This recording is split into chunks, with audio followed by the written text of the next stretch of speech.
So I know that I've been kind of spamming my own channel in the last few days, putting up way too many videos covering different subjects, but I want to talk about this because it seems to me that this is going to be glossed over and sort of left behind. I want to talk about the riot that is happening in or was happening at least, in a New England city.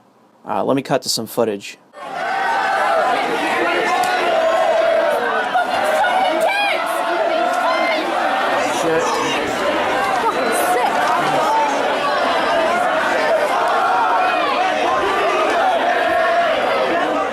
Okay, so unfortunately that was the wrong footage. That was from last October in New Hampshire. What we're actually discussing is the riot that's happening in Baltimore. So this riot has been mischaracterized as a protest, and unfortunately a lot of liberal pundits have been weighing in and have been pretty much not just equivocating but apologizing for the fact that this is not a protest. These are actual rioters, and they are burning their fucking city to the ground. They are burning their fucking city to the fucking ground.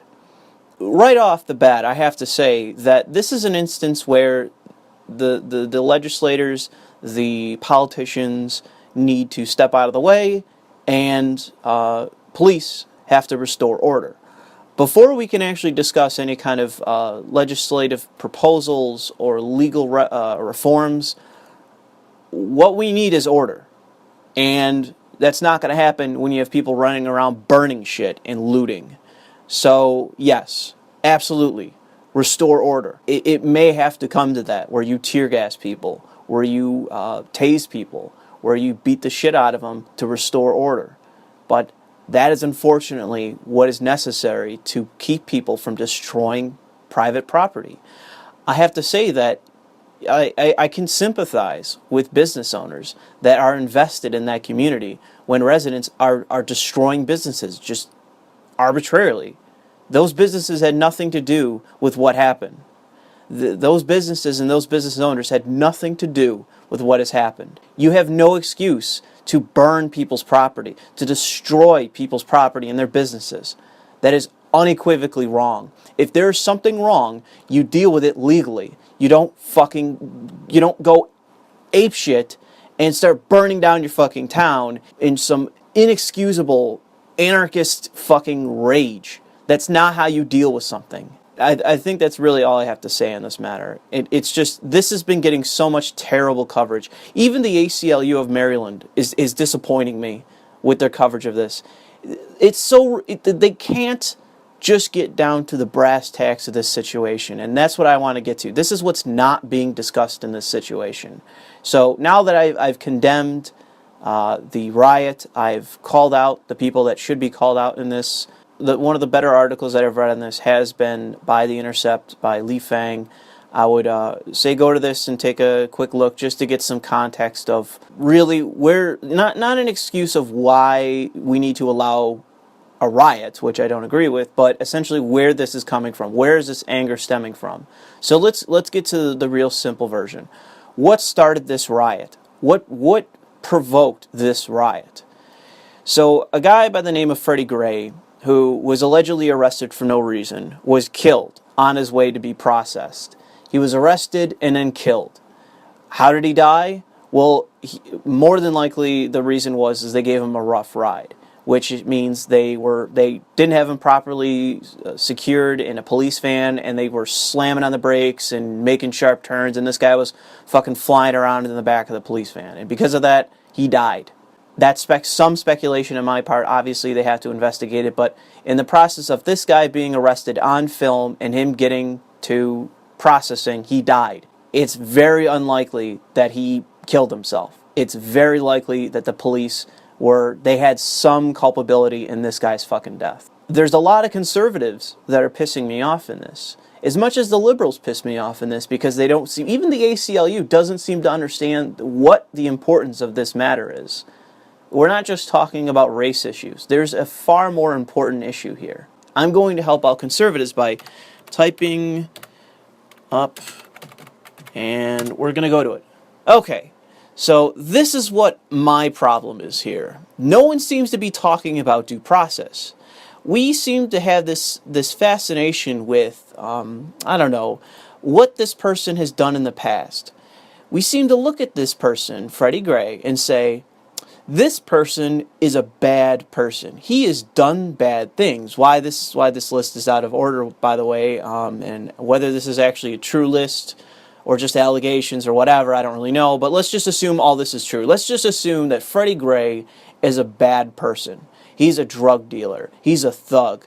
Let's say that he wasn't even arrested for no reason, right? Let's say that this guy, Freddie Gray, punched a cop right in the face. He punched that cop right in the fucking face. And they threw him on the ground. They slapped the cuffs on him. And they said, you're under arrest. You're going to fucking jail, brother.